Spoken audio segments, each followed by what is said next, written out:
To begin, Jim Bob and Michelle Duggar, if you ever get wind of this video or come across it, I have just this to say to you.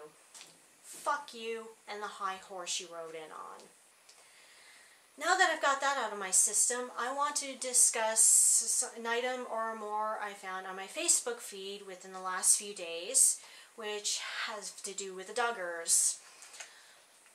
Most of the hoopla surrounding the Duggars these days surrounds a Change.org petition demanding the Learning Channel, or TLC, cancel the Duggars reality TV show 19 Kids and Counting in light of Jim Bob and Michelle helping efforts to repeal Chapter 119 of Fayetteville, Arkansas Ordinance 5703, which passed in August of this year and which includes members of the LGBTQ community under the umbrella of protection against discrimination in matters of equal access to housing, employment, and public accommodations. Before the ordinance passed, Michelle Duggar recorded a robocall message to convince voters to vote against the ordinance using wording and language that can only be described as fear-mongering, especially given the context of Jim Bob and Michelle's beliefs, the voicing of which, by the way, has contributed to people, including LGBTQ people, getting hurt and or killed.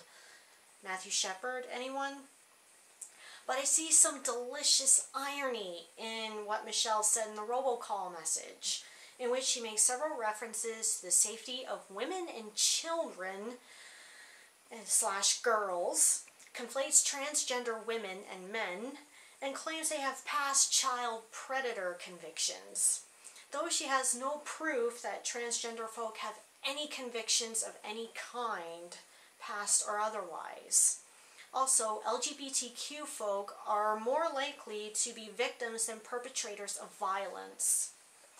From the robocall message, I doubt that Fayetteville parents would stand for a law that would endanger their daughters or allow them to be traumatized by a man joining them in their private space. Yet Michelle and so many others like her give religious leaders carte blanche in that area, who are more likely than LGBTQ people to abuse children. Doug Phillips, Bill Grabass Gothard, the Roman Catholic Church, and the Jehovah's Witnesses are just examples of this. Also, boys can't be endangered or traumatized, and by men, Jerry Sandusky, anyone? We should never place the preference of an adult over the safety and innocence of a child, unless you're bringing them up in the ways of the Lord. Right, Michelle? I still believe that we are a society that puts women and children first, especially if they're good, God-fearing Christians who never question anyone they're told is in a position of authority over them and are being raised to be, and if they're children, being raised to be just as close-minded as their parents and all the other adults in their lives are. Will you speak up for protecting women and children? But this isn't about protecting women and children, but rather the so-called rights of bigots, religiously inspired or otherwise, to discriminate against people who are different from them. In this case, the LGBTQ community. I went to the trouble of finding the ordinance in question and found a PDF copy on ordinance number 5703, chapter 119, and read the whole damn thing. Want to know what I found? 11907, General Exceptions J.